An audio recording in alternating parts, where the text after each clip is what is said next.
के national panthers party और ex MLA Udhampur इस प्रोग्राम के प्रधान एस मनिंदर बाबा जी, मैं बोलूँगा कि वो आकर जोरदार क्लैपिंग्स।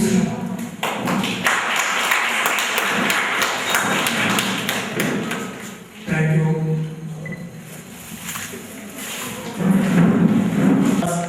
लिमिटेड है, लेकिन हम ज़्यादा समय आपका नहीं लेंगे, प्रोग्राम को शुरू करेंगे। जंगे कश्मीर श्री भगवान सिंह मनकोटिया जी, उनके साथ बैठे कॉलेज स्कूल के प्रिंसिपल्स बाबा साहब, साथ में इंस्पेक्टर्स उत्तम शर्मा, स्कूल स्टाफ, जैसा कि आपको बताया गया है, हमें शिरकत न कर सके, लेकिन हमें जैसे भी था इस नाटक को करना था। वैसे भी देखा जाए ब्लॉक से आए लड़के लड़कियों ने पार्टिसिपेट किया। उसके बाद दूसरे दिन बीएड कॉलेज शिवालिक बीएड 160 बार पहले भी पूरे भारतवर्ष में एक आम आदमी का क्या रोल है, विदेशी ताकतें किस तरह से उसको लेती हैं, कैसे सपोर्ट करते हैं।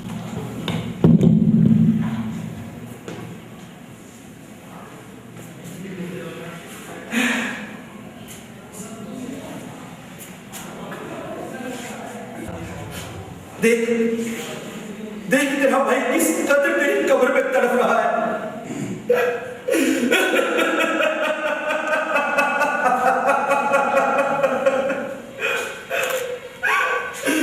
अरे भाई मगर ऐसे नहीं है। जब तक तेरे दुश्मनों को मौत की घाट नहीं उतार देता तब तक मुझे चैन नहीं मिलेगा।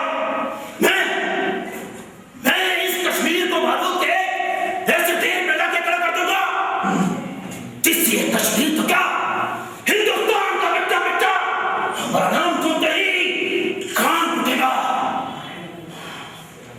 हाँ, हमें कुछ ऐसा ही करना होगा, ऐसा ही करना होगा, ऐसा ही करना होगा।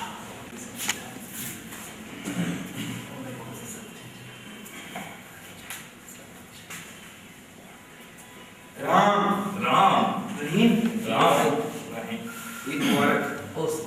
सब ठीक ठाक है, सब खैर, बहुत बहुत मुबारक। और मैं भाई सब खैरियत? सब उस प्रभु की कृपा है।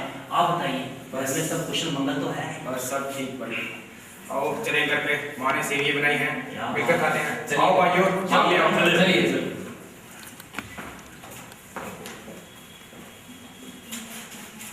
मेरे इस कश्मीर में हिंदू और मुसलमान आपस में गले मिलते हैं, इतना भाईचारा नहीं, मैं ऐसा हरगिज़ नहीं होने दूंगा। अगर हमें अपने मकसद में कामयाबी हासिल करनी है तो इन दोनों धर्मों के बीच नफरत की एक ऐसी दीवार पैदा करनी होगी जिससे ये लोग एक दूसरे को देखते ही गोलियों के साथ चलनी कर दे। हाँ, मुझे कुछ ऐसा ही करना होगा, ऐसा ही करना होगा। प्रभु कृपा बनी रहे। नमस्कार बंधुओं। राम राम। नमस्कार। मेरा नाम पंडित काशीराम है और मैं यहाँ कश्मीर भ्रमण के लिए आया हूँ। आइए आइए पंडित जी, आपका स्वागत है यहाँ पे। और कहिए, कैसा लगा आपको हमारा ये कश्मीर? अरे भाई, कश्मीर का तो क्या कहना, यह है तो जन्नत है जन्नत। लेकिन क्या आप लोग जानते हैं कि इस कश्मीर में हम हिंदू भाइयों का कितना शोषण हो रहा है? शोषण हो रहा है? कैसा शोषण भाई? अरे हाँ भाई, क्या आप नहीं जानते कि जिस गौ माता की हम पूजा करते हैं और युगों युगों से उसे माँ की तरह पूजते आ रहे हैं, आज उन्हीं गौ माताओं की हत्या की जा रही है। अरे और तो और उनको काटा जा रहा है और उनका मांस हमारे खाने पीने की चीजों में मिलाया जा रहा है। ये तो पाप है भाई, पाप। अरे इसे आप पाप ना कहिए, ये तो महापाप है। हम अपने साथ ये अत्याचार कभी नहीं होने देंगे। बिल्कुल नहीं होने देंगे भाई, यह सब कुछ मैंने अपनी आंखों से देखा है और अब फैसला आप लोगों को करना है कि अपने धर्म को बचाना है या इसी तरह। नहीं नहीं, आप कहिए पंडित जी, हमें अपने धर्म को बचाने के लिए क्या करना होगा? अरे हमें लड़ना होगा और अगर हमें हथियार भी उठाने पड़े तो हमें पीछे नहीं हटना होगा। हाँ पंडित जी, हम अपने धर्म को बचाने के लिए हथियार तो उठाएंगे, हम अपनी जान भी दे देंगे। तो ठीक है, फिर हो जाओ तैयार, चलो चलिए। हर हर महादेव, हर हर महादेव, हर हर महादेव, हर हर महादेव, हर हर महादेव। है अस्सलाम भैया। वालेकुम सलाम। मेरा नाम मौलवी रशीद खान है और मैं जमात इस्लाम की ओर से यहाँ कश्मीर घूमने आया हूँ भाई। फरमाइए मौलवी साहब, हम आपकी क्या खिदमत कर सकते हैं? अरे भाई, खिदमत तो आप लोगों को करनी होगी, मगर मेरी नहीं, अपने इस्लाम की, अपनी कौम की, अपने वतन की। हम आपका मतलब नहीं समझे मौलवी साहब, आखिर आप कहना क्या चाहते हैं? अरे भाई, आप नहीं जानते कि ये कश्मीर तो मुसलमानों की देन है। अरे यहाँ के बाग बगीचे, यहाँ के सैरगाह, अरे सब तो मुसलमानों की देन है। लेकिन हिंदू लोगों ने रफ्ता रफ्ता इसे अपने कब्जे में कर लिया है। एक बात ध्यान से सुनना, अगर आज भी हमने कुछ नहीं किया तो हम मुस्लिम लोग इन हिंदुओं के खेतों में बैलों की तरह जोते जाएंगे और हमारे बच्चे तड़फ तड़फ के अपनी जान दे देंगे। अब सोचिए, करना क्या है वो आपने देखना है। हाँ मौलवी साहब, आपने सही फरमाया है। मौलवी साहब, जुल्म तो हो रहा है, अब आप ही बताइए इसे निपटने का तरीका। हमें लड़ना होगा, हमें अपने बच्चों के भविष्य के लिए हथियार भी उठाने पड़े तो हम पीछे नहीं हटेंगे। हाँ मौलवी साहब, आपने तो हमारी आंखें खोल दी। हम लड़ेंगे मौलवी साहब, हम लड़ेंगे। ठीक है, फिर हो जाओ तैयार, चलो। नारे तकबीर, अल्लाहू अकबर, नारे तकबीर, अल्लाहू अकबर, नारे तकबीर, अल्लाहू अकबर। हर हर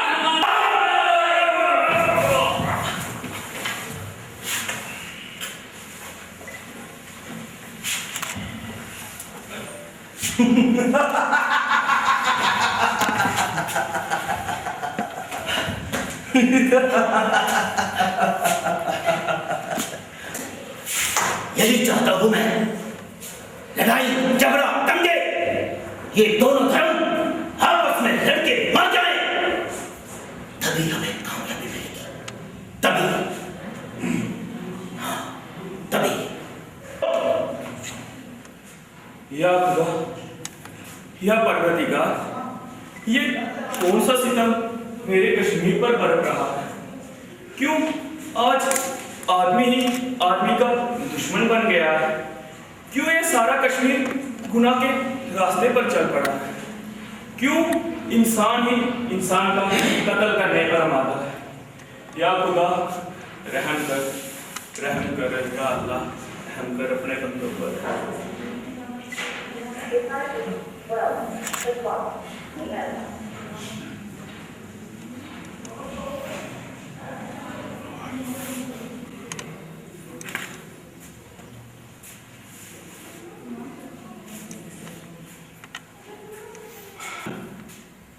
यूं अकेले खड़े हो और बड़े बेचैन लग रहे हो। हाँ हाँ बेटे जफर, तुम आगे, मुझे तुम्हारी ही चिंता लगी थी। पर क्यों अबूजान?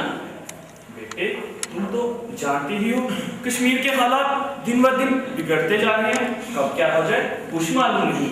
इसलिए बेटा, जब तुम बाहर जाते हो तो थोड़ी चिंता सी लगी रहती है। अब्बूजान, अब मैं कोई छोटा बच्चा थोड़े हूँ, आप खाम खा फिक्र मत किया करें। हाँ, पर अब्बूजान, मैं कई दिनों से देख रहा हूँ कि आप दिन भर खेतों में काम करते हो और थक जाने के बाद भी काम करते हो। अब्बूजान, अब आपका बुढ़ापा आपको काम करने की इजाजत नहीं देता। बेटे जफर, तुम तो जानते ही हो ये खेत ही हमारा सब कुछ है। अगर मैं बेटे इन खेतों में काम नहीं करता तो भला तुम्हें और तुम्हारी बहन रूबी को भला कैसे पढ़ाता? जी अब्बूजान, हमें पता है कि हमारी पढ़ाई के लिए आपको कितनी मुसीबतों का सामना करना पड़ा। अब्बूजान, लेकिन नौकरी मिलना भी तो जरूरी नहीं, और अगर नौकरी नहीं मिली तो आपके ख्वाब कैसे पूरा करूंगा? नहीं बेटे नहीं, ऐसा नहीं कहते। तुमने एक अच्छी तालीम हासिल की है और तुम एक अच्छे सरकारी अफसर बनने के काबिल हो। मैं नहीं चाहता कि तुम भी अपनी सारी जिंदगी मेरी तरह इस मिट्टी में बसर करो। और बेटे, अल्लाह पर भरोसा रखो, वो मेहनत का फल जरूर देता है। आमीन अब्बूजान। दरवाजा खोलो। बेटे जफर, अरे दरवाजा खोलो।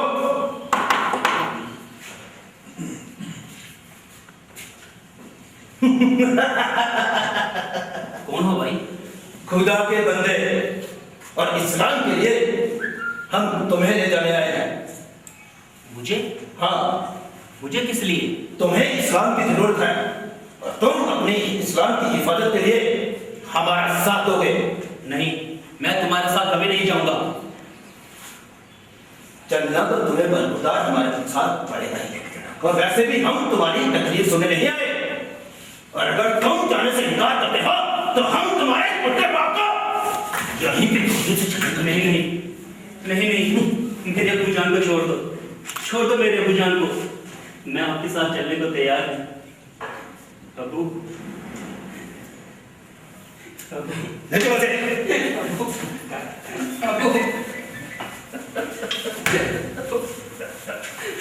या अल्लाह, या खुदा,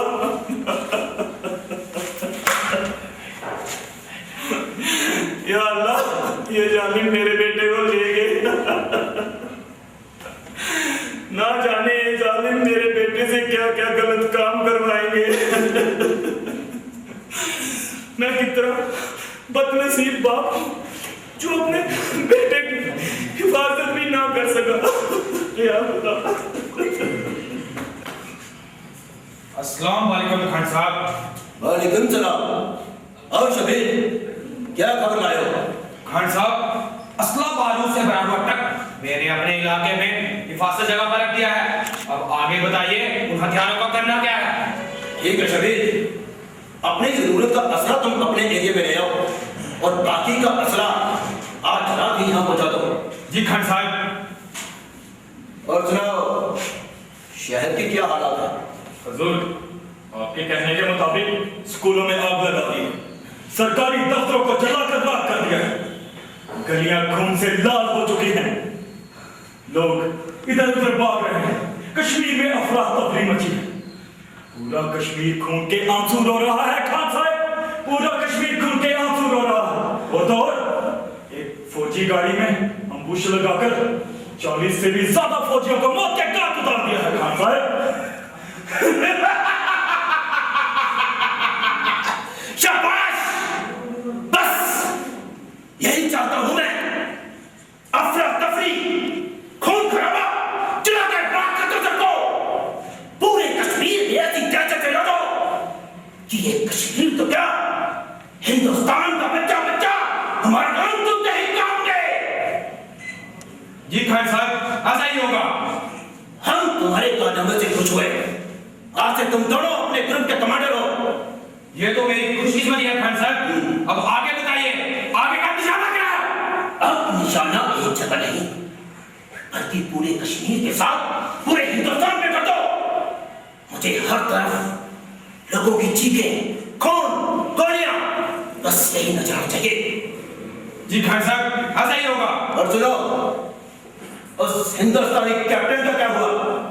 खान साहब, वो हिंदुस्तानी फौजी अब भी हमारे साथ काम करने से इनकार कर रहा है।